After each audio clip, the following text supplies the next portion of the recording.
ఉపనిషత్తులైనా, భగవద్గీత అయినా, ఇటు బయట గ్రంథాలు ఇస్తున్న సందేశం ఒకటే కదండీ. ఆఫ్‌కోర్స్. ఇప్పుడు అది వేదాలు అయినా, ఉపనిషత్తులైనా, భగవద్గీత అయినా, ఇటు బైబిల్ అయినా, ఖురాన్ అయినా ఎన్ని గ్రంథాలు చెప్తున్న సందేశం ఏంటంటే సో ఏందనుకుంటున్నారు సందేశం? వేదాలైనా, భగవద్గీత అయినా, ఖురాన్ అయినా, బైబిల్ అయినా ఏదైనా అన్నీ ఒకటేనంట సందేశం ఇస్తుంది. అవునా? రియల్‌గా. కాదు. ఈయన జోక్ చేస్తున్నాడండి నా ఉద్దేశంలో. ప్లెయిన్ జోకింగ్ అనమాట. రెండూ ఒకటే చెప్పట్ల. నక్కకి, నాకలోకానికి ఉన్నంత డిఫరెన్స్ ఉంది గ్రంథానికి గూడా. ఓకే. కాకపోతే ఈయన ఏం చెప్తాడో తెలుసా? ఒక్కటే చెప్తుందని చెప్పి చెప్తాడండి. కామనాలిటీ ఉంది ఒక చోట, ఒక పాయింట్‌లో. కానీ ఆ పాయింట్ కూడా ఈయన పూర్తిగా చెప్పడనమాట. ఓకే. ఒక్కటుందంటున్నాడు కదా! ఏంటో చూడండి. ఖురాన్ అయినా. ఎన్ని గ్రంథాలు చెప్తున్న సందేశం ఏంటంటే మానవులందరూ ఒకే తల్లిదండ్రి సంతానం అని. ఇప్పుడు మీరు ఆ! మానవులందరూ ఒకే తల్లిదండ్రి సంతానం అని చెప్పేసి అంటున్నారు. ఇదే కదా ఇస్తుంది సందేశం. ఎవరా తల్లిదండ్రి? చూడండి. ఓకే. వీళ్ళ పుస్తకంలో ఉన్న తల్లిదండ్రులు చెప్తాడు అంతే. మిగతా చోట్ల ఉందా లేదా అని కదా మీకు చూపిస్తానుగా చూడండి. ఒకే తల్లిదండ్రి సంతానం అని. ఇప్పుడు మీరు నేను ఎవరు? మీ నాన్నగారు ఎవరైతే ఉన్నారో మీ ఓకే. నాన్నకి నాన్నకి నాన్నకి నాన్నకి నాన్నకి నాన్నకి నాన్నకి నాన్నే మా నాన్న కూడా. అంటే హ్మ్. ఒకే తండ్రి కదా! అంటే ఒకే తండ్రి పిల్లల మీరు నేను. ఇప్పుడు అందుకే నేను మీకు బ్లడ్ డొనేషన్ ఇవ్వచ్చు. మీరు నాకు బ్లడ్ డొనేషన్ ఇవ్వచ్చు. లేదండి. ఎవరు పడితే వాళ్ళు, ఎవరికి పడితే వాళ్ళకి బ్లడ్ డొనేషన్ ఇవ్వకూడదు. ఇంకొక కాన్సెప్ట్ ఏంటంటే ఒకే తల్లి, ఒకే తండ్రి నుంచి వస్తే బ్లడ్ గ్రూప్ జనరల్‌గా పేరెంట్స్ బ్లడ్ గ్రూపే పిల్లలు ఇన్‌హెరిట్ చేసుకుంటారనమాట. ఓకే. ఇప్పుడు బయట ఎట్లాగే ఏందంటే ఒక ఫేమస్ కేస్ ఉంది యూఎస్‌లో. ఒక అతనికి 5 పిల్లలనమాట. అయితే బాగానే జరుగుతుంది ఫ్యామిలీ అంతా గూడా. తర్వాత ఒకప్పుడు పిల్లవాడికి యాక్సిడెంట్ అయింది. యాక్సిడెంట్ అయినప్పుడు తర్వాత ఏందంటే పిల్లవాడికి నా బ్లడ్ ఇస్తాను అంటే బ్లడ్ ఇవ్వడం కుదరదండి. మీ బ్లడ్ మ్యాచ్ కాదన్నాడు. అదేందయ్యా నా కొడుకే కదంటే లేదండి మ్యాచ్ కావట్లేదు అని చెప్పేసి అన్నారు. తల్లి బ్లడ్ గ్రూప్ కూడా వచ్చినట్లేదు. విషయం ఏందంటే ఇతనికి పుట్టిన 5 పిల్లలు గూడా ఇతనికి పుట్టలేదనమాట. వేరే ఉన్నాడు ఆ వీధి చివరోడు వాడికి పుట్టారు. ఈవిడ ఇన్ఫిడిలిటీ ఉంది. సో ఇప్పుడు తర్వాత కోర్టులో వేశారు కేసు. తర్వాత ఈవిడ గెలిచింది. పిల్లల కస్టడీ ఈవిడకొచ్చింది. ఇతని ఇంట్లో నుంచి ఈయన బయటికి గెంటేశారు. ఇండ్లు మార్ట్‌గేజ్ మీద తీసుకున్నారు కాబట్టి ఇతను మార్ట్‌గేజ్ పేమెంట్ చేస్తున్నాడు. ఆ ఇంట్లో ఇప్పుడు ఈ భార్యను దాని లవరు వీళ్ళు ఉన్నారనమాట. ఇప్పుడు పిల్లల్ని చూడడానికి కూడా ఈయన పర్మిషన్లు తీసుకొని పోవాలి. అది గతి. ఈయన చేసిన తప్పేమీ లేదు. ఇది ఒక కేస్ అండి. చాలా డార్క్ కేస్ అనమాట. కాకపోతే బ్లడ్ గ్రూప్ అనేది అట్లా కాదు. బ్లడ్ గ్రూప్స్ అనేవి డిఫరెంట్ గ్రూప్స్ ఉంటాయి. టోటల్ 8 దాకా ఉంటాయి. ఇంకా కొన్ని రేర్ బ్లడ్ గ్రూప్ ఉందిలేండి. అది కూడా పక్కన పెట్టేస్తే సో కొన్ని యూనివర్సల్ డోనర్స్ ఉంటాయి. కొన్ని యూనివర్సల్ యాక్సెప్టింగ్ ఉంటుందన్నమాట. ఓ గ్రూప్ అనేది యూనివర్సల్ డోనారు. ఏబీ గ్రూప్ అనేది యూనివర్సల్ యాక్సెప్టెన్స్ అనమాట. వాళ్ళు ఎవరి నుంచైనా తీసుకోవచ్చు. ఓ గ్రూప్ అందరి దగ్గర నుంచి తీసుకోవడానికి లేదు. మీరు ఓ గ్రూప్ వాడికి ఏబీ ఎక్కించారంటే వాడు చేస్తాడు లోపల. సో ఒకే తల్లిదండ్రి నుంచి వస్తే 8 దాకా బ్లడ్ గ్రూపులు ఎలా వచ్చినాయి? ఇది మీరు ఆలోచించండి. ఒకే తల్లిదండ్రి నుంచి కదా! ఒకటి తల్లి, ఒక తండ్రి. వీళ్ళిద్దరి నుంచి వస్తే 2 ఉండాలి మహా అయితే. 8 ఎక్కడి నుంచి వచ్చినాయి? ఓ, ఏ, బి ఈ వీటి కాంబినేషన్ ఏవి మళ్ళీ ఆర్ ఫ్యాక్టర్లు ఉంటాయి అనమాట. పాజిటివ్‌లా, నెగెటివ్‌లా అని చెప్పేసి. ఇవన్నీ ఎక్కడి నుంచి వచ్చినాయి? ఆలోచించాలి కదా! సో ఈవిడేమో బ్లైండ్‌గా గంగిరెద్దులాగా తలకాయ ఊపుతా ఉంది. ఆయన చెప్పాల్సిన పైత్యం అంతా చెప్తున్నాడు. ఓకే. ఇదొక క్వెషన్ అనమాట. ఇప్పుడు ఆ తల్లిదండ్రులు ఎవరు? అది చూడండి. ఇది ఖురాన్‌కి, నల్లట్కి ఈటికెళ్తది. ఓకే. నేను మీకు బ్లడ్ డొనేషన్ ఇవ్వచ్చు. మీరు నాకు బ్లడ్ డొనేషన్ ఇవ్వచ్చు. అందరం కూడా బ్లడ్ రిలేటెడ్ రక్త సంబంధం ఉన్న అన్నదమ్ములం మనం. This is truth. ఇదే మెసేజ్ కదా మన ధార్మిక గ్రంథాలు ఇస్తున్నాయి కూడాను. వసుదైవ కుటుంబం అంటే ఏంటి? వసుదైవ కుటుంబం అంతా వసుదైవ కుటుంబం అంటే అంతా ఒక్కటే. కానీ వసుధలో మనుషులే గాదు. జంతువులు, అన్ని రకాలు, స్థావరాలు, జంగమాలు అన్నీ ఉంటాయి. వసుదైవ కుటుంబం అంటే అందరూ ఒక కుటుంబంలా ఉండాలని. అవునా? ఖురాన్ ఇదే చెప్తుందా అండి? బైబిల్ ఇదే చెప్తుందా? మిలిటరీ మెనూ లేదు లేవి కాండంలో. ఖురాన్‌లో లేదు ఆవునేం చేయాలని చెప్పేసి. కదా! సో ఇంకెందుకులేండి. ఇప్పుడు కాదు అంతా ఒకటే వసుదైవ కుటుంబం అంటాడు. ఖురాన్‌లో అంత గొప్ప నీతి ఏం చెప్పలేదనమాట. బైబిల్‌లో కూడా అంత గొప్ప ఏం చెప్పలే. నిన్ను వలే నీ పొరుగువాడిని ప్రేమించనే బైబిల్‌లో చెప్పింది యేసు. యేసు కాదు అది లేవి కాండంలో ఉంటుంది 19వ అధ్యాయంలో. ఓకే. మంచి వాక్యమే. కానీ ఆత్మవత్ సర్వభూతాన్ని నిన్ను వలే మిగతా ప్రాణులన్నిటిని చూసుకోమని చెప్పి లోకా సమస్త సుఖినో భవంతు అంది సనాతన ధర్మంలో. రెండిటికి పోలికేడుంది? 2 ఒకటంటే అట్లా ఒకటేనా? కాదు కదా! అదే వాక్యం అలాంటి వాక్యమే చూపించమనండి. అందరిని సమానంగా చూడు, అన్నిటిని సమానంగా చూడని చెప్పేసి ఖురాన్‌లో గాని లేతే నల్లట్లో గాని చూపించమనండి. మిగతా ప్రాణులను కూడా అట్లాగే చూడాలని చెప్పేసి అందరిని. ఇంకా మానవ సేవే మాధవ సేవ ఉందా అండి ఇది? తర్వాత మనిషిని సేవించడము ఈ యేసుని గాని, యెహోవాని గాని, అల్లాహ్‌ని సేవించడం ఒకటే అవుతుందా? లేదు కదా! ఎందుకంటే మరి ఇంక పోలిక ఇన్ని తేడాలు పెట్టుకొని ఈవిడ ఎట్లా తలకాయ ఊపుతుందో ఆయన చెప్పి ఇదేనండి. విషయం ఏందంటే ఈ యాంకర్ ఒక్కళ్ళు అనడం కాదు. ఈయన మోటివేషన్ స్పీకర్ అని చెప్పేసి మోటివేషన్‌గా వందల మందికి చెప్తూ ఉంటాడు. వాళ్ళలో ఎవరికీ బలు వెలగట్లేదు. ఎందుకంటే వాళ్ళు చదవలేదు. వాళ్ళకి తెలీదు ఏముందా అని చెప్పేసి వాళ్ళ ధర్మంలోనే. అందుకనే బయట నుంచి వచ్చి ఎవరో ఏది చెప్పినా గానీ అబ్బా! వినడానికి చాలా తియ్యగా ఉందని చెప్పేసి తలకాయలు ఊపేస్తారనమాట. ఇంకా ఏనండి? కుటుంబం అంటే ఏంటి? వసుదైవ కుటుంబం అంతా ఒకే సంతానం. అంటే ఒకే తండ్రి, ఒకే తల్లి నుంచి మనమంతా వచ్చాము. ఎవరు భవిష్య చెప్పయ్యా? పురాణంలో క్లియర్‌గా ఉంటుంది. ఆహా! భవిష్య పురాణంలో నుంచి ఏంటంటే ఆదమో నామ పురుషః ఆహా! పత్ని హవ్యవతి తదా. అవును. ఆదమో నామ పురుషః పత్ని హవ్యవతి తథా ఉంది. ఆదముడు పురుషుడే, పత్ని హవ్యవతి. వాళ్ళకి పుట్టిన పిల్లలెవరు? ఆ క్వెషన్ ఎయ్యాలి కదా! నేనొక మగాడి పేరు చెప్పాను. నేనొక ఆడదాని పేరు చెప్పాను. మగాడి పేరు ఆదాము, ఆడదాని పేరు హవ్యవతి. ఆళ్ళకి పుట్టినోళ్ళేనా మనుషులు? వాళ్ళకి ఎవరు పుట్టారు, అసలు భవిష్య పురాణంలో ఏం చెప్పుంది అది చూడాలి కదండి. కనీసం ఆ మాత్రం ఉండాలి కదండి. మరి అది లేకుండా ఇక్కడ చెప్పేశాడు. ఈవిడ కూడా తలకాయ ఊపేసిద్ది, జనాలకి తెలియదు. ఎవడన్నా వెరిఫై చేస్తాడా వెనక్కి వెళ్ళి? లేదు. అంతా ఇదే ఉందని చెప్పేసి అనుకుంటా ఉంటారన్నమాట. ఇది కూడా నేను చూపిస్తా. ముందు ఈవిడేం మాట్లాడిద్దో ఈయన చెప్పేది ఏనండి, ఆవిడ రియాక్షన్ ఏంటో కూడా చూడండి. అప్పుడు అసలు యాక్చువల్గా భవిష్య పురాణంలో ఏం చెప్పుందో నేను చూపిస్తా. ఇది ఆల్రెడీ లైవ్లో చూపించాం, బట్ ఇక్కడ వీడియోలో కూడా చూపించాలి కాబట్టి చూపిస్తాను. ఓకే, ఒక్కసారి చూడండి ఈయన ఏమంటాడు, ఆమె ఏమనిద్దని. నీ హవ్యవతి తదా అని ఉంటుంది. ఆదమో నామ పురుష, ఆదము నామము గల పురుషుడు పత్ని భార్య హవ్యవతి తదా. హవ్వ భార్య అని చెప్పేసి భవిష్య పురాణంలో ఉంది. ఇదే విషయం బైబిల్లో కూడా ఉంది కదా, ఆదం హవ్వాల పేర్లు, వారి సంతానమే మనుషులందరని. అంటే మనం భవిష్య పురాణంలో ఉంది, బైబిల్లో ఉంది అంతేనా అంటే అది ఖురాన్లో కూడా ఉంది. మళ్ళీ విషయం ఖురాన్లో 4వ అధ్యాయం 4వ సూర మొదటి వాక్యంలో ఉంటుంది, సమస్త మానవులు ఒకే జంట సంతానం అని ప్రవక్త ముహమ్మద్ సల్లల్లాహు అలైహి వసల్లం అంటారు. కుల్లు కుంబని ఆదమ ఓ ఆదమ మిన్ తురాబ్, ఓ మానవులారా మీరంతా ఆదం సంతానం, ఆదం మట్టితో తయారు చేయబడ్డాడు. అంటే మనం ఇప్పుడు ఈవిడంతా బివిల్డెడ్గా చూస్తుంది కానీ నేను చెప్తాను చూడండి. ఈయన ఏం చెప్పాడు, భవిష్యత్ పురాణంలో ఆదమో నామ పురుష పత్ని హవ్యవతి తథా అన్నాడు. ఇక్కడి వరకే చెప్పింది, ఆదముడు అనే పురుషుడు, పత్ని హవ్యవతి అని. ఏం చెప్పాలా వీళ్ళకి ఎవరు పుట్టారు అని. తర్వాత ఏం చేశాడు, ఈ ఆదాము హవ్వ పేర్లు బైబిల్లో చూపించి సర్వమానవాళి వీళ్ళ నుంచే వచ్చిందని చెప్పేసి బైబిల్ వచనం చెప్పాడు. ఇక్కడ ఏం చెప్పాడు, ఆదాము హవ్వల పేర్లు చెప్పి వాళ్ళ పిల్లలు చెప్పారు. ఇది పోనీ వీటిల్లోనే ఉందా, ఖురాన్లో కూడా ఉందని చెప్పేసి ఖుల్లు అని చెప్పి ఏదో చెప్పాడు అనమాట. మొత్తం 4వ సూరాలోంచి తీసుకొచ్చి ఆదాంకే పుట్టారని చెప్పి. డిఫరెన్స్ ఏంటంటే బైబిల్ ఖురాన్లోనే ఆదాముకి అవ్వకి సర్వమానవాళి పుట్టారని ఉంది, భవిష్య పురాణంలో లేదు. ఆ పాయింట్ ఈయన చెప్పల, పూర్తి సత్యం చెప్పాల. భవిష్య పురాణంలో లిమిటెడ్ పీపుల్ వీళ్ళ నుంచి పుస్తారు, అది కూడా ఒక ప్రక్షిప్తం అని చెప్పేసి ఉంది. బట్ అలాగ అనుకున్న భవిష్య పురాణంలో లిమిటెడ్ జనాలే వీళ్ళ నుంచి వస్తారని ఉంది. అది ఈయన చెప్పకుండా దాచిపెట్టి అందరు మనుషులు వీళ్ళ నుంచి వచ్చారన్న బైబుల్ ఖురాన్ చెప్పిందే భవిష్య పురాణానికి తీసుకొచ్చి అటాచ్ చేస్తున్నాడు. ఇది మోసం అండి. భవిష్య పురాణంలో అది చెప్పడం లేదు, ఈయన దాచిపెడుతున్నారు. మీరు కావాలంటే వెనక్కి పెట్టుకొని చూడండి. భవిష్య పురాణం చెప్పినప్పుడు ఆదాము హవ్వ అని చెప్తాడే కానీ వీళ్ళకి ఎవరు పుట్టారో చెప్పడు. వాళ్ళు ఎవరు పుట్టారనేది బైబిల్ ఖురాన్లో తీసుకొచ్చి చెప్తాడు. పోనీ ఇలా అనుకోవచ్చు, ఆదాము హవ్వలకే చెప్పారయ్యా, వాళ్ళకి ఎవరు పుట్టారో చెప్పలేదు అనుకుంటే భవిష్య పురాణంలో చెప్పారు, చెప్పిందాన్ని దాచిపెట్టాడు. భవిష్య పురాణంలో సర్వమానవాళి ఆదాము హవ్వలకు పుట్టారని చెప్పేసి చెప్పలా, అది ఈయన దాచిపెట్టాడు. ఎవరు పుట్టారంట, ఇది కూడా నేను రిఫరెన్స్తో పాటిస్తున్నా చూడండి. భవిష్య పురాణం ప్రతిసర్గ పర్వం, ఇది 3వ పుస్తకం అనుకోండి. అందుట్లో మొదటి భాగంలో 4వ అధ్యాయంలో వస్తుంది. రిఫరెన్స్ నెంబర్ చెప్పాలంటే 3:1-4:18. 3 అందుట్లో 1వ భాగం, అందుట్లో 4వ అధ్యాయం, అందుట్లో 18వ శ్లోకం అనమాట. ఇదిగోండి, ఆదమో నామ పురుష పత్ని హవ్యవతి తథా అనేది వీళ్ళనమాట. ఎవరు ఇంకా ఎవరు చెప్తున్నారు ఇది విష్ణువు చెప్తున్నాడు అనమాట. సూతుడు చెప్తున్నాడు. విష్ణువు వచ్చేసి ఆయన ఇతనితోటి మాట్లాడుతున్నాడు అనమాట, కలితోటి. ఓకే, సో ఏమంటున్నాడు, బహురూపమహం కృత్వ తవేచ్ఛాం పూరయామ్యహం అని చెప్పేసి ఈయన చెప్తున్నాడు విష్ణువు. ఎవరికి, కలితోటి. ఏమని, ఆదమో నామ పురుష పత్ని హవ్యవతి తథా అని చెప్పి అక్కడితో ఆగల.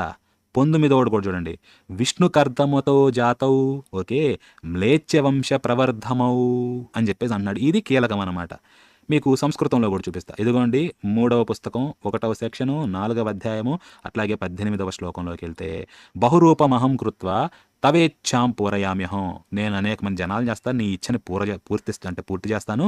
ఆదమో నామ పురుష పత్ని హవ్యవతి తథా అని చెప్పి వీళ్ళు ఏం చేస్తారంట, ఇదిగోండి ఇక్కడ విష్ణుకర్దమతో జాతౌ మ్లేచ్ఛవంశ ప్రవర్ధనౌ అని చెప్పేసి హరిహి ఇక్కడ ఈ హరి ఏం చేస్తున్నాడు, తూ అంతర్దధే అంటే అంతర్ధానం అయిపోయాడు అనమాట.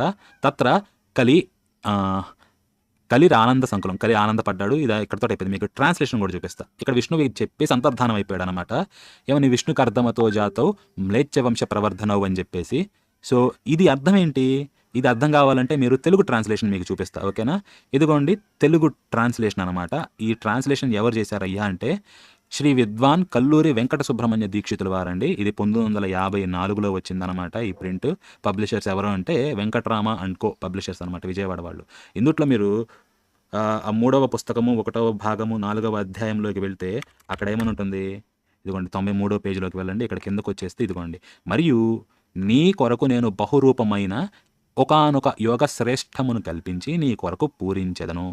ఆదముడనేడి పురుషుడు భార్య హవ్యవతి అను భార్యయు విష్ణుకర్దముని వలన జనించి మ్లేచ్ఛవంశ వృద్ధి చేయుదురు అని తెలిపి హరి అంతర్ధానమందెను, కలి ఆనంద సంకులుడయ్యను. ఇదండి ఇక్కడ ఉంది. బైబుల్ ఖురాన్ ఏం చెప్తుంది, సర్వమానవాళి వీళ్ళ నుంచి వచ్చిందంటే భవిష్య పురాణం ఏమని చెప్తుంది, ఒకవేళ ఇది ప్రక్షిప్తం కాదనుకున్నా ఆదముడు హవ్యవతి ఉన్నారయ్యా, కానీ వాళ్ళకి ఎవరు పుడతారు, మ్లేచ్ఛులు పుడతారు, మ్లేచ్ఛ వంశాన్ని వీళ్ళు పెంచుతారు అని చెప్పేసి ఇక్కడ రాసుకున్నాడు భవిష్య పురాణంలో, రైట్? ఎవరు పెట్టారో కానీ ఈ వచనాన్ని తీసుకొచ్చి వాళ్ళు ఇట్లా పెట్టారనమాట. ఇది తీసుకొచ్చి మన షఫీ గారు ఏమంటున్నారు, భవిష్య పురాణంలో ఆదముడు హవ్యవతి ఉంది, మానవ వాళ్ళందరూ వీళ్ళ నుంచి వస్తారని బైబుల్ ఖురాన్ చెప్పేసింది, భవిష్య పురాణం అన్నీ ఒకటే చెప్తుంది అంటారు. ఇది మొదటి మోసం అనమాట. ఇట్లాంటి ఈయన అనేకం చేశాడులేండి. అర్ధ సత్యం చెప్పడం కూడా మోసమేనండి, ఎదుటోళ్ళని పూర్తిగా చెప్పకుండా వంచన చేయడం అవుతుందన్నమాట ఇది కూడా. ఓకే, సో ఇప్పుడు ఇదంతా ఈవిడేంటంటే పాపం ఈవిడ చదవలేదు కదా, ఈవిడికి ఏం తెలియదు అనమాట. పోనీ క్రాస్ చెక్ చేస్తారంటే తెలియదు, ఈమె వ్యూవర్స్ చేస్తారంటే తెలియదు, ఈయన మోటివేషనల్ లిజనర్స్ చేస్తారంటే అది వాళ్ళు చేయరు. ఎవరు చెక్ చేయకుండా చెప్పింది ఇది ఫేస్ వాల్యూలో తీసుకుంటున్నారు అనమాట. అందుకని సబ్టర్ఫ్యూజ్ లోపల ఏమేం చెప్పాలనేది ఈయన ఏం జనాల్లోకి ఎక్కిస్తున్నాడో చూడండి. ఎంట్రీ పాయింట్ అండి ఇదంతా కూడా. ఒక రిలీజియన్ని బ్రేక్ చేయాలంటే ఆ రిలీజియన్కి మా దానికి కామనాలిటీస్ ఏమున్నాయా అని చెప్పి, ఇదిగో ఇది కామన్గా ఉంది, రెండో ఒకటే చెప్తుంది అని కామన్ పాయింట్ చూపించి, ఆ కామన్ పాయింట్ ద్వారా అవతల రిలీజియన్కి బ్రిడ్జ్ వేసి లేకపోతే గ్యాప్ ఓపెన్ చేసి దాంట్లోకి ఎంటర్ అయ్యి వాళ్ళ బిలీఫ్స్ని కానీ వాటన్నిటిని పక్కకు తిప్పుతారు. ఇది కన్వర్జన్ యొక్క స్ట్రాటజీ అనమాట. బ్రెయిన్ వాషింగ్ స్ట్రాటజీ కూడా ఇంతే. ఎంట్రీ పాయింట్ కావాలి ఫస్ట్ ఆఫ్ ఆల్. 4 పాయింట్లో చెప్పొచ్చండి. మీరు ఎదుటి వాళ్ళని బ్రేక్ చేయాలి అనుకుంటే, వాళ్ళ బిలీఫ్ని కానీ లేకపోతే వాళ్ళ ఫ్యాక్ట్స్ని కనుక మీరు వంకర్ చేయాలంటే 4 పాయింట్ అప్రోచ్ ఉంటుంది. ఇది నేను చేజ్ హ్యూస్ అని చెప్పేసి ఉంటాడు ఒక ఆయన, బిహేవియరల్ ఎక్స్పర్ట్ అనమాట. ఆయన చెప్పాడు. ఆయన ఏమని చెప్పాడంటే, మీరు ఎదుటి వాళ్ళ పర్స్పెక్టివ్ కానీ ఇదంతా మార్చాలి అంటే డైరెక్ట్గా మీరు చెప్తే వినరు, మీరు ఫస్ట్ 4 పాయింట్ అప్రోచ్ ఉండాలన్నమాట. ఫస్ట్ వాళ్ళ ఎక్స్పెక్టేషన్ని మీరు బ్రేక్ చేయాలి, ఆ తర్వాత వాళ్ళ బిలీఫ్ని బ్రేక్ చేయాలి, ఆ తర్వాత వాళ్ళ పర్స్పెక్టివ్ని బ్రేక్ చేయాలి. అప్పుడే మీరు వాళ్ళ ఫ్యాక్ట్స్ని, వాళ్ళు ఏదైతే ఫ్యాక్ట్ అనుకుంటున్నారో దాన్ని మీరు బ్రేక్ చేయగలరు. వీళ్ళు ఎక్స్పెక్టేషన్ అన్నీ ఒకటే చెప్తున్నాయి, ఖురాన్ ఇదంతా కూడా చెప్తుంది, ఆదాము హవ్యవతి అని చెప్పేసి. వీళ్ళు అప్పటిదాకా రకరకాలుగా ఉన్నవాళ్ళు వాళ్ళ ఎక్స్పెక్టేషన్ని మారుస్తారు. ఆ తర్వాత తీసుకొచ్చి అందరూ ఒకళ్ళే చెప్తున్నారు అని చెప్పేసి వేరే వేరే ఎగ్జాంపుల్స్ తీసుకొచ్చి వాళ్ళ బిలీఫ్ను మారుస్తారు, వాళ్ళ పర్స్పెక్టివ్ మారుస్తారు అనమాట. వేరే వాళ్ళు ఇది చెప్పారు ఇది చెప్పారని. తర్వాత ఏమవుతుంది, వీళ్ళు అనుకుంటున్న ఫ్యాక్టే మారిపోతుంది. ఓ మేము ఇప్పటిదాకా ఇది అనుకున్నాము, ఇది కాదు ఇదా యాక్చువల్గా అని చెప్పి వాళ్ళు కామనాలిటీస్ చూపించి, తర్వాత మరి ఇక్కడ అల్లా అని చెప్తున్నారు, అక్కడ విష్ణు అని చెప్తున్నారు అంటే అదంతా ఫాల్స్ అంటారు. అప్పుడు నమ్మేస్తారనమాట ఇప్పటిదాకా వచ్చిన వాళ్ళు అనమాట. మీరు చూడండి ఇక్కడ ఏం చెప్తాడు, కామన్ పాయింట్ తీసుకున్నాడు కదా ఆదాము హవ్యవతిని, తర్వాత ఎటు వెళ్తుంది చూడండి, ఎటు వెళ్తుందో. సంతానం ఆదాము మట్టితో తయారు చేయబడ్డాడు. అంటే మనమంతా కూడా ఒకే అమ్మ ఒకే నాన్న పిల్లలము. ఆదాము మట్టితోటి తయారు చేయబడ్డాడు కదా, మరి భవిష్య పురాణంలో దేనితో తయారు చేయబడ్డాడండి? ఒకసారి మళ్ళీ ఇంకోసారి చూడండి. విష్ణుకర్దమునికి జనిస్తారు వీళ్ళు, అవునా? విష్ణుకర్దముని వలన జనించి మ్లేచ్ఛ వంశవృద్ధి చేదురు. మట్టితో పుడతారని ఉందా అండి? మట్టితో చేయబడతారని ఉందా? లేదు కదా. రెండు ఒకటి కాదు కదా. ఇది ఒక డిఫరెన్స్. ఓకే, ఇంకా అది ఏం చెప్పడు. కూడా ఒకే అమ్మ ఒకే నాన్న పిల్లలము కాదు. ఒకే రక్తాన్ని పంచుకుని పుట్టిన పిల్లలము కాదు. మతాలు కులాలు ఎక్కడి నుంచి వచ్చాయి? వచ్చాయి. మనం పెట్టుకున్నాం కదా అవి. ఆ. వాస్తవానికి పుట్టినప్పుడు చూసి మతాలు కులాలు మనం పెట్టుకున్నాం అంటున్నాడు కదా అండి. ఈ మాట అనగలడా? ఇస్లాం ఒక మతం, ఖురాన్ దైవ గ్రంథం అంటారు కానీ ఇది అల్లాహ్ ప్రేరేపించో లేకపోతే మహమ్మద్ చేత ఎవరి చేత రాపిచ్చారని చెప్పేసి ఎట్లాగంటారు, ఆయన ద్వారా వచ్చిందనేదో. మరి నొప్పుకుంటాడా? మనుషులే కల్పించుకున్నది మతము కులం అంటారు. మత గ్రంథం కూడా, మత గ్రంథం మతంలో నుంచే కదా వచ్చింది. మరి మత గ్రంథం కూడా ఒక కల్పితమని నేను అనగలరా అండి? నేను జస్ట్ వరకు అడుగుతున్నానండి. మత గ్రంథం, ఆ మత గ్రంథాలు కూడా మనుషులే రాసుకున్నాయి అని చెప్పి అనమానండి. ఇంకంతకన్నా లేదని చెప్పి అనలేడు, అనడు. అట్లెట్లా అంటాడు చూడండి.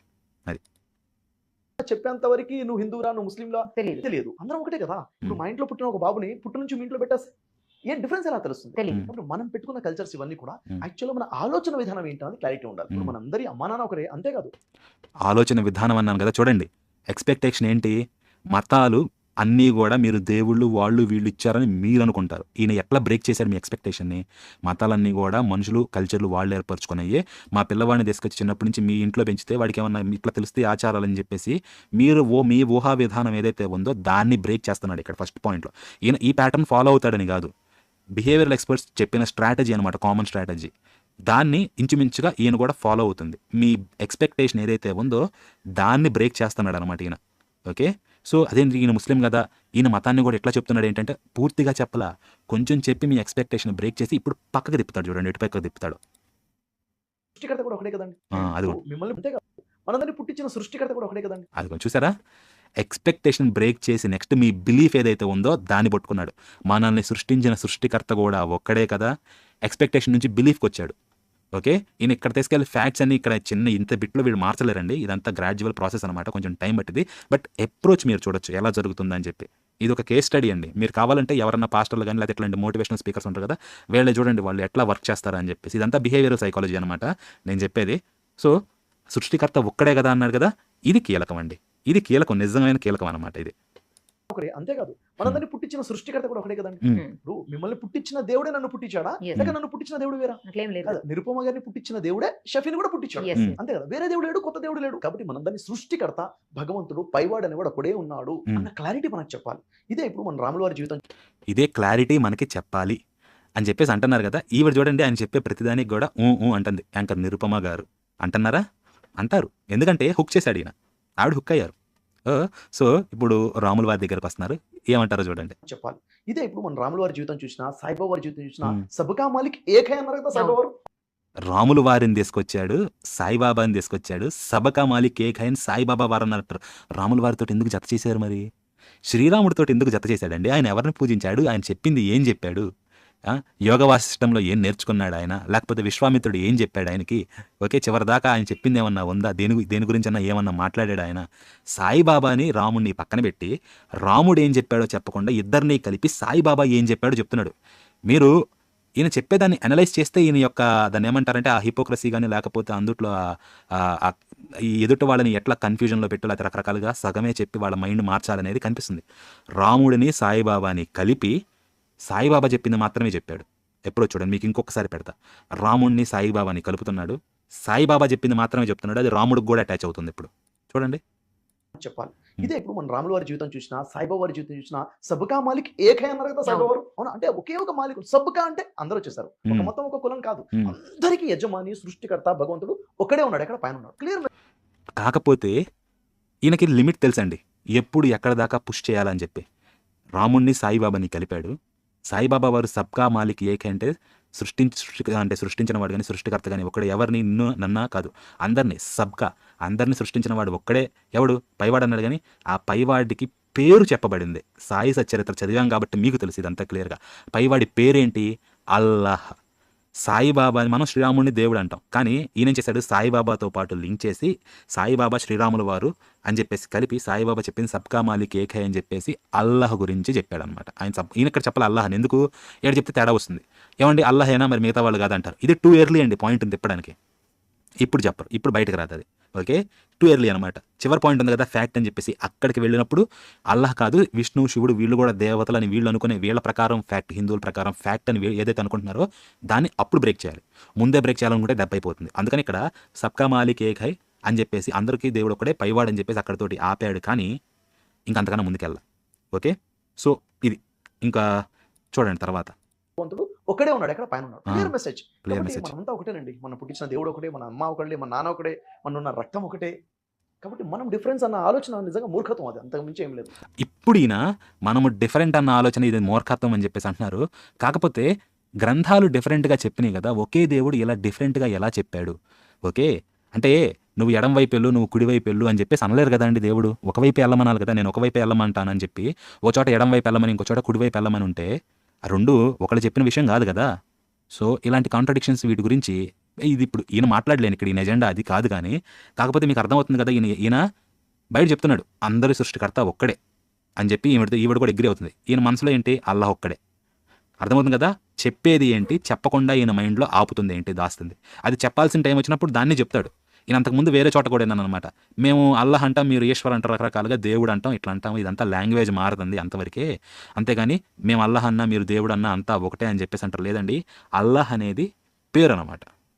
భాషపరంగా అనుకోండి, ఏదన్నా అనుకోండి, ఒక పేరు అని చెప్పబడి ఉంది. అట్లాగే శివుడికి కానీ విష్ణువులకు కానీ వీళ్ళకి రకరకాల పేర్లు ఉన్నాయి. శివుడు అంటే ఏంటి? శివ అంటే ఏంటి? మంగళకరుడు అర్థం. శివం అంటే మంగళకరమైనది. విష్ణు అంటే ఏంటి? వ్యాప్నోతి ఇది విష్ణు, వ్యాపించి ఉన్నవాడు. ఎక్కడ? అంతటా. ఆయన కానిదంటూ లేదనమాట, అది విష్ణు. ఓకే, సో మంగళకరుడు, మంగళకరమైనది శివుడు అనమాట. ఇప్పుడు దేవుడు అని పెట్టుకున్నాను. ఇప్పుడు నేను అన్నాను అనుకోండి దేవుడు శివుడని, ఈయన ఒప్పుకుంటాడా? లేదు. అక్కడ కూడా ఒప్పుకోవచ్చు శివుడు దేవుడై అట్లెట్లని చెప్పి. ఇప్పుడు కొంచెం మారుస్తా. ఖురాన్ కానీ ఇదంతా ఏదైతే చెప్పబడి ఉందో ఖురాన్లో దేవుడు, ఆ దేవుడు శివుడు అంట. ఒప్పుకుంటారా? ఒప్పుకోరు. అర్థమవుతుంది కదా మీకు. అది వీళ్ళ దగ్గరికి వస్తే వీళ్ళ దాన్ని టచ్ చేద్దాం అనుకుంటే అప్పుడు బయటకు వచ్చింది అనమాట. అక్కడ వీళ్ళు ఎందుకంటే కన్సెషన్ ఏమాత్రం ఇవ్వలేరు. మిగతా వాటిల్లో ఎన్ని కన్సెషన్స్ అన్న ఇస్తారు, ఎంత అన్న అడ్వాంటేజ్ తీసుకుంటారు. కానీ వీళ్ళ గ్రంథం దగ్గరికి వస్తే కన్సెషన్ ఇవ్వలేరు వీళ్ళు. మీరు అక్కడ నిలబెట్టి అడగండి, అప్పుడు ఈ హాఫ్ ఇన్ఫర్మేషన్లు ఇవన్నీ బ్రేక్ అయిపోతాయి. వాళ్ళు అప్పుడు అబ్సల్యూట్గా ఖండిస్తారనమాట. ఇదే రెండింటినీ కలపకూడదు, వేరు చేయాలి, ఇవన్నీ అప్పుడు వస్తాయి, ఇప్పుడు రావన్నమాట. ఓకే, అది డిఫరెన్స్ నా ఆలోచన నిజంగా మూర్ఖత్వం, అది మ్మ్. అంతకు మించి ఏం లేదు. నాకు చిన్న డౌట్ అండి. ఇప్పుడు అవును. అందరికీ తల్లిదండ్రులు వాళ్ళిద్దరే అందరికీ వాళ్ళే అన్నారు. అవును. అందరూ ఒకే తల్లిదండ్రుల సంతానం అంటున్నారు. అందరూ బ్రదర్ సిస్టర్స్ అంటున్నారు. అవును. మరి హస్బెండ్ వైఫ్లు ఇవన్నీ ఏంటి? అంటే ఇక్కడ చూడండి, ఆ. విషయం ఏంటంటే మ్మ్. మొట్టమొదటగా ఎవరైతే మొట్టమొదటి మనిషి స్త్రీ ఉన్నారో ఆదం, నిజంగా ఈవిడికి ఏమాత్రమన్నా తెలుసుంటే అందరు తల్లిదండ్రులు ఒకళ్ళు అన్నారు అది ఇది అని చెప్పేసి తర్వాత మరి భార్యాభర్తలు ఇది కదండి. అందరు తల్లిదండ్రులు ఆదాము హవ్వ అన్నారు. మా వాటిలో ఇంకా వేరేవి చెప్పబడి ఉన్నాయి. ఆదాము హవ్వల కన్నా ముందు కూడా అనేక మంది వచ్చారు కదా, మరి వాళ్ళ సంగతి ఏంటి, వాళ్ళ తల్లిదండ్రులు కారా అని చెప్పి ఈవిడ అడగాలి. కాకపోతే దురదృష్టవశాత్తు నిరూపం గారికి తెలియదు కాబట్టి ఆవిడ అడగల. యాంకర్ అనేటి వాడండి, వాడికి నాలెడ్జ్ ఉండి వాడికి ఎక్స్పర్టీస్ ఉంటే వాడు ఇంటర్వ్యూని ప్రాపర్గా కండక్ట్ చేయగలడు. లేకపోతే ఎదుట స్పీకర్ ఎవరైతే ఉన్నారో వాళ్ళ ఇంటెన్షన్స్ తోటి ఇంటర్వ్యూ నడిచేది అనమాట. వీళ్ళు ఎట్లా కావాలంటే అటు తిప్పగలరు. ఈవిడికి తెలిస్తే ఇవిడ ప్రాపర్గా అడిగేటోళ్ళు క్వశ్చన్స్. ఇంటర్వ్యూ కదా, ఎదుట వాళ్ళని కొంచెం ఆ జోన్లో పెట్టి వాళ్ళని కొంచెం కొంచెం డిస్కంఫర్ట్లో కూడా పెడితే అప్పుడు వాళ్ళ దగ్గర నుంచి మ్యాటర్ కొంచెం సారం బయటకు వచ్చింది అనమాట. చెరుకో బెల్లం పెట్టంటే పెట్టదు, దాన్ని పెట్టి కొంచెం పిండాలన్నమాట గట్టిగా మెషిన్లో పెట్టి, అప్పుడే వస్తుంది. ఓకే, ఈయన చాలా కంఫర్టబుల్గా మాట్లాడేస్తున్నారు ఎందుకంటే ఎదుట ఆమెకి తెలియదు కాబట్టి. ఆమె ఖురాన్ చదివి ఉండదు బహుశా, చదివినట్టు నాకు అనిపించట్లా. మన గ్రంథాలు అసలే చదవలేదు, ఇక్కడ కనిపిస్తుంది క్లియర్గా. మరి ఆవిడ బ్లాంక్ స్లేట్ అనమాట. ఈయన పైన ఏదన్నా ఏది రాయాలో అది రాసేస్తున్నాడు వరుస పెట్టి. ఓకే, వారికి ప్రతి కాన్పులో కూడా ప్రతి డెలివరీలో కూడా కవలలు పుట్టారండి. ఒక ఆడమొగ కవలలు పుట్టారు. అప్పుడు దేవుడు పెట్టిన నియమం ఏంటంటే ఒకే కాన్పులో పుట్టినటువంటి పిల్లలు పెళ్లి చేసుకోకూడదు. ఇది బహుశా ఖురాన్లో చెప్పుంటుంది. నేను ఖురాన్ మొత్తం చదవలేదు కాబట్టి. బైబుల్లో అయితే ఇలాంటిది అసలు చెప్పలేదు. ఆడామగ ఇట్లా పుట్టారని అదేం లేదండి. శుభ్రంగా మొట్టమొదటి పుట్టింది ఎవరంటే కయ్యను పుట్టాడు ఆదాము హవ్వలకి. ఆ తర్వాత హేబెల్ పుట్టాడు. హేబెల్ని కయ్యను చంపేశాడు. ఆ తర్వాత కయ్యను పోయి నోదు దేశపు స్త్రీని పెళ్లి చేసుకున్నాడు అనమాట. ఇదంతా జరిగింది. ఆమె ఎక్కడి నుంచి వచ్చిందని దయచేసి నన్ను అడగొద్దు. ఓకే, మగ ఆడ ఇట్లాగేం పుట్ల, బైబుల్లో అలా లేదు, ఖురాన్లో ఉండుండొచ్చు బహుశా.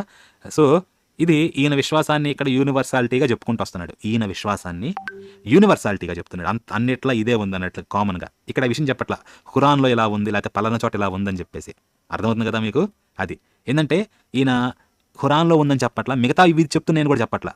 ఏంది మిగతా ఇవి చెప్పడం లేదని చెప్పట్లా, ఇది చెప్తుందని చెప్పకుండా యూనివర్సల్ ట్రూత్ లెక్కన చెప్పకుండానే అలా కన్వే చేస్తున్నాడు అన్నమాట మెసేజ్ని. నా అబ్బాయి వేరే కాన్పులో పుట్టిన అమ్మాయిని పెళ్లి చేసుకోవాలి. అప్పుడు దేవుడు పెట్టిన నియమం అది, అప్పటి ధర్మం అది. ఎందుకంటే ఆప్షన్ లేదు, ఓకే. అప్పుడు ధర్మం అది. కానీ ఇప్పుడు చూసుకుంటే రిలేషన్స్ దూరం అయిపోయాయి కదా. ఉదాహరణకి మా తాతగారు ఉన్నారండి, మా తాత ఒక్కడే కదా. ఇది చూడండి, కానీ మా తాతగారి పిల్లలు మొత్తం 120 మంది ఇప్పుడు. సూపర్ అండి. ఈయన తాతగారు ఒక్కళ్ళు, ఈయన తాతగారి పిల్లలు 120 మంది. అంటే 2-3 తరాల్లో 1 కాస్త 120 అయింది. 120 అండి. మా తాతగారిని తీసుకుంటే మా తాతకి 5 సంతానం. ఓకే, అది. సో ఎక్స్ప్లోజన్ అంతా మా నాన్నకి 2 ఇంతే, ఇంకెంతకన్నా లేదు. సో మీరు ఇక్కడ చూడండి ఎట్లా ఉంది డిఫరెన్స్ అని చెప్పేసి. వాళ్ళ పాపులేషన్ వాళ్ళు ఖురాన్లో ఏముందో తెలియదు కానీ బైబిల్లో మాత్రం మీరు ఫలించి అభివృద్ధి చెంది భూమిని నింపండి అని చెప్పేసి ఉంది. దాని అక్షరాలా పాటిస్తున్నారు ఇక్కడ లాజిక్ ప్రకారం చూస్తే. 1 కాస్త 120 అయింది ఇన్ 3 లేకపోతే 4 వేసుకోండి, 3-4 జనరేషన్స్లో 1 కాస్త 120. ఎంతసేపు పడుతుంది టైము? 50-60 ఇయర్స్. 50-60 ఇయర్స్లో 1 కాస్త 120 అయిందండి. నేను ఇంతకన్నా చెప్పను. అర్థమవుతుంది కదా? అది పిల్లలు మొత్తం 120 మంది ఇప్పుడు. 120 మంది ఎక్కడ ఉన్నారో నాకు తెలియదు. ఒకళ్ళని వెళ్ళి కలిస్తే నిజంగా నా కుటుంబంలో ఉన్న వ్యక్తి అనే విషయం నాకు తెలియదు. విషయం ఏంటంటే ఇది అనుకుందామండి, హిందువులు కూడా ఇట్లాగే ఉన్నారు. ఒక వ్యక్తి నుంచి 120 మంది వచ్చారని. హిందువుల్లో 120 మందిని పక్కన కూర్చోబెడితే 120 రకాలుగా ఉంటారు, వ్యక్తిత్వాలు, నమ్మకాలు కానీ ఇవన్నీ. ముస్లిమ్స్ని పక్కన కూర్చోబెట్టండి, వాళ్ళు 120 రకాల మనస్తత్వాలు ఉంటాయి కానీ వాళ్ళందరికీ ఒకటే సత్యం ఉంటుంది. హిందువులు కథ ఉండదు. వాళ్ళకి ఒకటే గ్రంథం ఉంటుంది, ఒకటే ఆజ్ఞ ఉంటుంది. హిందువులు కథ ఉండదు. మళ్ళీ ఇది మాత్రం మార్చలేని సత్యం అనమాట. ఇది కూడా రియలైజ్ అవ్వాలి మనం. వెళ్తే కానీ ఇప్పుడు ఆ విధంగా ఎందుకు? మీ తాత మా తాత ఒకటే కదా, మనందరి తండ్రి ఒకటే కదా. రియాలిటీ కదా ఇది వాస్తవానికి. అంటే తండ్రి ఒకటే కదా అంటున్నారు. తల్లి ఒకవేళ దేవుడి గురించి మాట్లాడుతున్నాడు అనుకుంటే తల్లి ఏమైంది? మనకి తల్లి తండ్రి ఇద్దరు ఉన్నారా వీళ్ళకి? లేదు. భాషలు మారిపోయే పద్ధతులు కదా ఇది వాస్తవానికి. అంటే ఊర్లు మారిపోయాం, ప్రాంతాలు మారిపోయాం, భాషలు మారిపోయి, పద్ధతులు మారిపోయి, కల్చర్స్ మారిపోయి, దూరం అయిపోయాం. వాస్తవానికి మనంతా ఒకటి. ఒక మనిషి ఇంకో మనిషి ద్వారానే ఇంకో వ్యక్తి పుట్టే విధంగా సిస్టమే దేవుడు పెట్టాడు కదా. ఉన్న విధానాన్ని బట్టి దేవుడు అప్పుడు నియమం పెట్టాడు. ఎవరిని మ్యారేజ్ చేసుకోవచ్చు, ఎవరు మ్యారేజ్ చేసుకోకూడదు. ఇప్పుడు ఒక నియమం ఉంది. ఇప్పుడు ఎవరిని మ్యారేజ్ చేసుకోవచ్చు, ఎవరు మ్యారేజ్ చేసుకోకూడదు. సో ఇదండి. అయితే మీరు ఒకటి ఆలోచించండి, ఇక్కడ చెప్పింది ఎంతవరకు ఏమేమి వెనకాల ఇన్సిన్యువేషన్స్ కానీ ఏమున్నాయా అని చెప్పేసి. ఈ ఎవరిని పెళ్లి చేసుకోవాలి ఈ లిమిట్లంతా ఆయన ఒక గ్రంథం గురించి మాట్లాడుతున్నాడు. మిగతా వాటిలో అట్లా చెప్పలేదు. ఆ తర్వాత ఇంకొకటి, అన్నీ ఒకటే చెప్తున్నాయి అంటున్నాడండి. ఒకటి చెప్పడం లేదు. మీకు ఎగ్జాంపుల్స్తో ఇస్తా. మీకు ఖురాన్లో మొట్టమొదటి వచనం ఏముంటుందో తెలుసా? మొట్టమొదటి వచనం ఇదిగోండి, ఇది చూడండి ఒకసారి. ఖురాన్లో మొట్టమొదటి సూర ఏంటిది? అల్ ఫతిహా. పెట్టలేదు కదా, ఇదిగోండి పెడతాను. ఖురాన్లో మొట్టమొదటి సూర అల్ ఫతిహా. అందుట్లో మొట్టమొదటి ఆయత్ ఏమని చెప్తుంది? ఇదిగోండి, అనంత కరుణామయుడు అపార కరుణా ప్రదాత అయిన అల్లహ్ పేరుతో. రెండవ ఆయత్, సర్వలోకాలకు ప్రభు అయిన అల్లహ్ మాత్రమే సమస్త స్తోత్రాలకు అర్హుడు అని. ఇక్కడ అల్లహ్ అనే దాని దగ్గర ఏమని ఇచ్చారో తెలుసా? ఇక్కడ పేరు దగ్గరికి ఇదిగోండి, అల్లహ్ సుబ్హానతు వత. అల్లా అనేది సర్వ సృష్టికర్త, మహోన్నతుడు, సర్వపోషకుడు అయిన విశ్వప్రభువు యొక్క పేరు. అల్లాహ్ అనేది పేరు అండి. ఈ పేరుతో ఆయనను తప్ప మరి ఎవరినీ పిలువరాదు. ఈయన అన్నట్టు ఈయన ఇంకో వీడియోలో పెట్టాడు, ఎప్పుడో లాంగ్ బ్యాక్ చూశాను అనమాట. మీరు దేవుడు అంటే మేము అల్లాహ్ అంటాం అంతే అని చెప్పేసి. మేము శివుడిని దేవుడు అంటాం. మాకు శివుడు అన్నా దేవుడేనమాట, విష్ణువు అన్నా దేవుడే. ఇప్పుడు అల్లాహ్ని మేము విష్ణువు అనొచ్చా? అనకూడదు. విష్ణువుకి రకరకాల పేర్లు ఉన్నాయి. విష్ణు సహస్రం ఉంది, శివ సహస్రం ఉంది, లలిత సహస్రం ఉంది. అంటే ఏంటి? శివుడికి 1000 పేర్లైనా ఉంది. సహస్రం అంటే అనంతం అండి, అనేకమైన పేర్లు అనమాట. సో అనేక పేర్లు ఉన్నాయి అనమాట. మీరు అల్లాహ్తో కొలుచుకోండి. ఏమన్నాడు మాకు కృష్ణుడు? మీరు ఎవరిని కొలిచినా కానీ నేనేరా బాబు మీకు వరం ఇచ్చేది అని చెప్పేసి మీరు అట్లా కొలుచుకున్నా అని చెప్పి ఆయన చెప్పాడు. ఇప్పుడు అల్లాహ్ని మేము విష్ణు అంటామండి, ఒప్పుకుంటారా? ఖురాన్లో ఇక్కడ చెప్పింది అనంత కరుణామయుడు అపార కరుణ ప్రదాత అయిన విష్ణు పేరుతో సర్వలోకాలకు ప్రభు అయిన విష్ణు మాత్రమే సమస్త స్తోత్రాలకు అర్హుడని నేను అన్నాను అనుకోండి, ఇదే ఖురాన్ చెప్తుందని చెప్పేసి ఒప్పుకుంటారా అండి? ఒప్పుకోరు. అది కానీ మీరు దేవుడు అంటారు, మేము అల్లాహ్ అంటాం. దేవుడు అల్లాహ్ ఒకటే అంటారు అనమాట. అర్థమవుతుందా మీకు? ఇదంతా కూడా వన్వేనండి, రెండవే ఉండదు. దీనికి సరిసమానమైన పదం వేరే భాషల్లో లేదు అంటున్నాడు. పార్సీ భాషలోనే హుదా అనే పదం మాత్రం అది తప్పించనమాట. ఇంకా అది తప్ప ఇంకే పదం లేదు సమానమైన పదం. ఇది ఒక ప్రత్యేకమైన విశేష పదం. ఈ పదానికి బహువచనం కానీ స్త్రీలింగం కానీ లేవు. అల్లాహ్ యొక్క స్పష్టమైన నిర్వచనం కొరకు సూరహ్ అల్ ఇఖ్లాస్ చూడండి అని చెప్పేసి అంటున్నాడు 112. అది వేరండి. సో దీనికి బహువచనం లేదు, అలాగే స్త్రీలింగము లేదు. అర్థమవుతుంది కదా మీకు? ఇది ఇంతగా ఫిక్స్ అయిపోయారు. ఇప్పుడు మన దాంట్లో ఈయన దేవుడన్నా అల్లాహ్ అన్న ఒకటే అంటాం. నేను ఒకటి అడుగుతా, మాతృదేవో భవ, పితృదేవో భవ, ఆచార్య దేవో భవ, గురుదేవో భవ, అతిథి దేవో భవ. మనకి ఈ రకాలు ఇట్లా చూడండి అని చెప్పేసి అన్నాడు. వీళ్ళు ఒప్పుకుంటారండి? మాతృదేవో భవ ఒప్పుకుంటారా వీళ్ళు? అడగండి. ఇప్పుడు షఫీ గారు ఒకవేళ ఎవరైనా అడ్రస్ చేస్తుంటే, ఇప్పుడు ఈ వీడియో చూసిన వాళ్ళు షఫీ గారు, ఇన్ కేస్ షఫీ గారు మీరు చూస్తుంటే మీకేనండి ఈ క్వశ్చన్, లేకపోతే ఎవరైనా షఫీ గారితో మాట్లాడే టైం వస్తే దయచేసి ఈ క్వశ్చన్ అడగండి. మీరంతా ఒకటే అంటారు కదండి, మరి మాకు మాతృదేవో భవ అన్నారండి, మేము మాతృదేవో కాదు మాతృ అల్లహ భవ అని అనొచ్చా అని చెప్పేసి అడగండి మీరు. మాతృదేవో భవ అని మాకు చెప్పింది కదా, మీరు దేవుడు అల్లహ ఒకటే అంటారు కదా, మాతృ అల్లహ భవ అనొచ్చా? అనకూడదు. ఎందుకంటే అల్లాహ్ అనే పదానికి స్త్రీలింగం లేదు, అల్లాహ్ ఒక్కడే, బహువచనం కూడా లేదు. అంతేకాదు అల్లాహ్ అనేదాన్ని ఇంకొకరికి ఇవ్వడానికి లేదన్నమాట. ఈయనతో భాగస్వామ్యం మీరు కలపకూడదు. మీ అమ్మకి భాగస్వామ్యం కలపకూడదు. మన ధర్మంలో దేవుడికి అమ్మకి భాగస్వామ్యం కలపొచ్చండి, దేవుడితో పాటు వీళ్ళకి కలపకూడదు. పితృదేవో భవ, పితృ అల్లాహ్ భవ అంటారా వీళ్ళు? అతిథి దేవో భవ, ఇప్పుడు ఈయన అతిథిగా వచ్చాడు అనుకో, నేనంట షఫీ దేవో భవ అని ఒప్పుకుంటాడు ఈయన బానే. సాయిబాబా దేవో భవ అన్నారు మనోళ్ళు, ఒప్పుకున్నారు బానే. ఇప్పుడు ఈయన అన్నారు కదా సాయిబాబా వారు అని చెప్పేసి, మనం సాయిబాబా దేవో భవ అంటాం. సాయిబాబా అల్లాహ్ భవ అంటే ఒప్పుకుంటాడు ఈయన? సాయిబాబా అన్న ఒప్పుకునేవాడే, నేను అల్లాహ్ దాసుడు అన్నాడు. ఆయన సబ్కా మాలిక్ ఏకే అన్నాడు, కానీ ఎవరో చెప్పాడు అల్లాహ్ మాలిక్ నిరంతరం అనేటోడు. ఎప్పుడు కల్మా చదివేవాడండి. కల్మా చదవండి తీసి. ఇది ఏం చెప్తున్నారు, ఏం దాచిపెడుతున్నారు? ఒకటంటే ఒకటే చెప్తున్నాయా? లేదు. షఫీ దేవో భవ అంటే వచ్చి చెల్లిద్దండి, కానీ షఫీ అల్లాహ్ భవ అంటే ఈయన అసలు ఒప్పుకున్నా తెలిసి చచ్చినా కూడా ఒప్పుకుంటాడేమో అడగండి మీరే.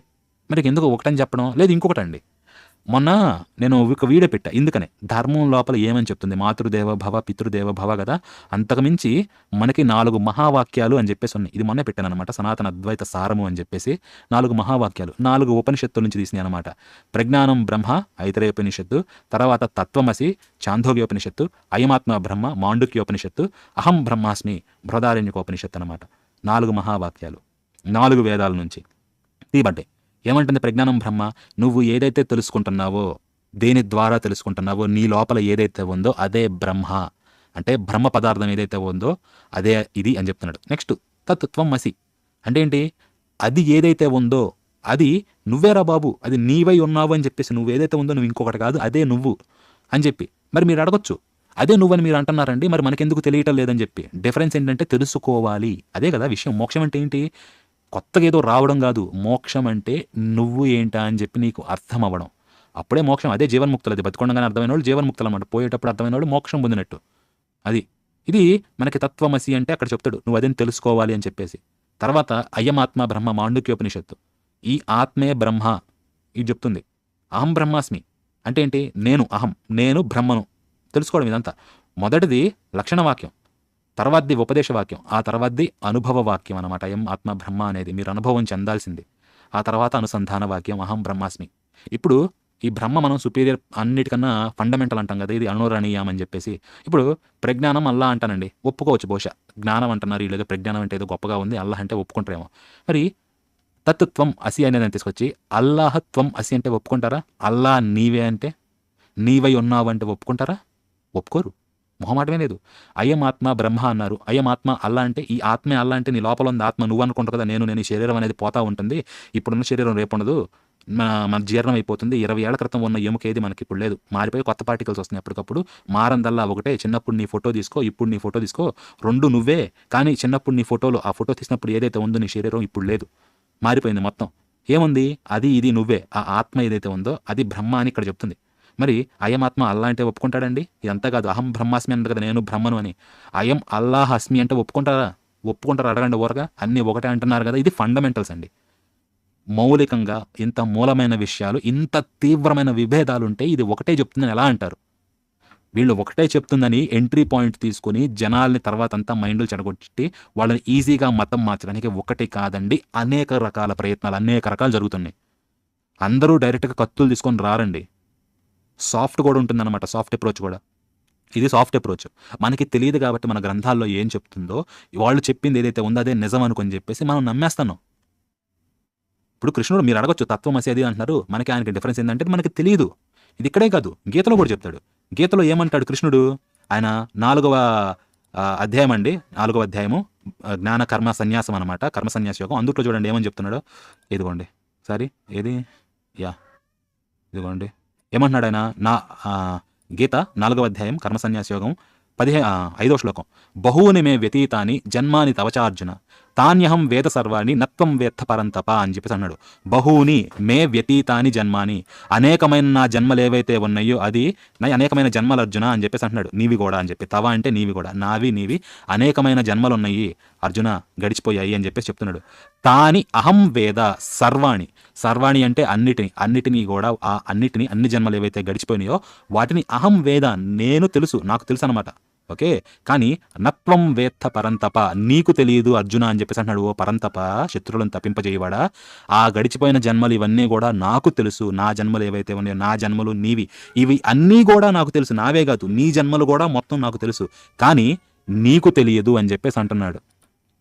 ఇది డిఫరెన్స్ అనమాట. ఇది కృష్ణుడు చెప్తున్నాడు. నీకు నాకేందంటే నాకు మొత్తం తెలుసా, అన్ని నా అనేకమైన జన్మలు గడిచాయి, కానీ నాకు తెలుసు అన్నీ, నాకు గుర్తులోనే ఉన్నాయి, నేనేం మర్చిపోలేదు. నీకు తెలియదు, నీ జ్ఞాపకంలో లేదు. ఇది చెప్తుంది డిఫరెన్స్. మరి కృష్ణుడు అర్జునుడు డిఫరెంట్ అంటే, నువ్వు నేను డిఫరెంట్ ఏం కాదయ్యా. మీరు సాంఖ్యయోగం చూస్తే 2వ అధ్యాయంలో ఉంటుంది, నీకు నాకు ఏమీ లేదు డిఫరెన్స్, నువ్వు నేను అంతా ఒకటే అందరం అని చెప్పేసి. అది మనం ఇప్పుడేదో ఉంటాం రేపు పోతామని నువ్వు అనుకుంటావు, కానీ ఆత్మకి నాశనం లేదు, అది సత్యము, అదే నిత్యము, అదే అంతటా నిండి నిబిడీకృతమై ఉన్నదని చెప్పేసి మీకు సాంఖ్యయోగంలో కూడా కనిపిస్తుంది.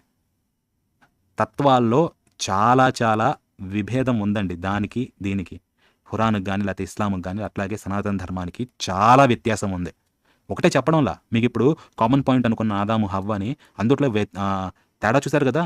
ఈయన పూర్తిగా చెప్పాల, ఆదాము హవ్యవతి అని పేర్లు ఉన్నాయని చెప్పి వాళ్ళ కంటెక్స్ట్ ఏంటి, వాళ్ళ గురించి ఏమని చెప్పాడు, దాన్ని దాచిపెట్టాడు. దాన్ని చెప్పడంలా దాని పేర్లు చెప్పేసి బైబుల్ ఖురాన్ ఏం చెప్తుందో అది చెప్పాడు. అర్థమవుతుంది కదా. దీన్ని మోసం అంటారండి. ఉన్న విషయాన్ని దాచిపెట్టేసి వేరే ఏదైతే చెప్తుందో, ధర్మం పేరు చెప్పారు అనుకోండి, ధర్మం పేరు ఇది కూడా ఇదే చెప్తుందని, అది మోసం అవుతుంది. అలా మోసం చేసేటోళ్ళని మోసగాళ్ళు అంటారు, దాన్ని కాపట్యము అంటారు. అందుకే ఈయన నిజమే చెప్తాడు, కానీ ఈయన నచ్చింది, ఈయన మెచ్చింది అది మాత్రమే చెప్తాడనమాట. మీకు ఇది అర్థమైంది అనుకుంటాను క్లియర్గా. సో వీళ్ళు ఏం చెప్తున్నారు, ఈ యాంకర్ గారు నిరుపమ గారికి తెలియదు, ఆవిడ అఫ్ కోర్స్ అంటారు, అన్నీ ఒకటే చెప్తున్నాయి అంటే అని చెప్పేసి తలకాయ ఊపుతారు. ఏం అడగాలో పాపం ఈవిడ చదివి ఉండదు, ఈవిడికి తెలియదు. కానీ వ్యూవర్స్ మీరు ఇట్లాంటివి చూసినప్పుడు జాగ్రత్తగా ఉండకపోతే మిమ్మల్ని బ్రెయిన్ వాషింగ్ అట్లే చేసేస్తారనమాట, చిటికేసినట్టుగా. ఎక్కువసేపు పట్టదు. నేను ట్రైన్డ్ కాదండి, నాకు ట్రైనింగ్ లేదు ఇట్లాంటి విషయంలో. నేను వాళ్ళది వీళ్ళది బుక్స్ చదివి కానీ వాళ్ళు చెప్పినవి విని కానీ నేను అర్థం చేసుకున్న దాన్ని బట్టి నాకు అర్థమవుతుంది. వీళ్ళకి ట్రైనింగ్ ఉంటుంది ఎలా మార్చాలి ఏంటని చెప్పేసి, ఎందుకంటే వీళ్ళ ఎజెండానే అది. సో వాళ్ళు అదే రకంగా కంటిన్యూ అవుతారు. మీరు కనుక అవేర్గా లేకపోతే you cannot defend your self, మీరు అసలు ఏమీ చేయలేరు. ఈవిడ్ని వదలండి ఎట్నే 4 రోజులు వీళ్ళ చేతుల్లో, దెబ్బకి ఈవిడ కూడా మతం మారిపోతుంది. వాళ్ళంత పోటెంట్ అండి, వాళ్ళకంత ట్రైనింగ్ ఉంది. అర్థం చేసుకున్న వాళ్ళు ఇరుక్కుపోతారనమాట. సో ఇంతకన్నా చెప్పాల్సిన అవసరం లేదండి, 4 నిమిషాల వీడియోనే. బట్ మీకు అర్థమైంది అనుకుంటున్నా వీళ్ళు ఏం దాచిపెడుతున్నారు, ఏం చెప్తున్నారు, ఉన్నదాన్ని ఎలా మాస్క్ వేసి మస్కా కొడుతున్నారు అని చెప్పి మీరు జాగ్రత్తగా గమనించండి, లేకపోతే మీరు నిలవలేరు అనమాట వీళ్ళ ముందు. సో అదండి, నిజం చెప్తాం, కానీ మాకు నచ్చినది, మేము మెచ్చినది అంతవరకే చెప్తాం అనమాట. మిగతా వాటిల్లో కూడా అదే చూపిస్తాం. మా దానికి వ్యాలిడేషన్, మీ వాటిల్లో ఏ పాయింట్లు అయితే ఉన్నాయో వాటిని తీసుకొని మా గ్రంథానికి వ్యాలిడేషన్ ఇచ్చుకుంటాం. మీ దాంట్లో కూడా ఇది చెప్పుందని చెప్పి మా గ్రంథానికి వ్యాలిడేషన్ ఇస్తాం అనమాట.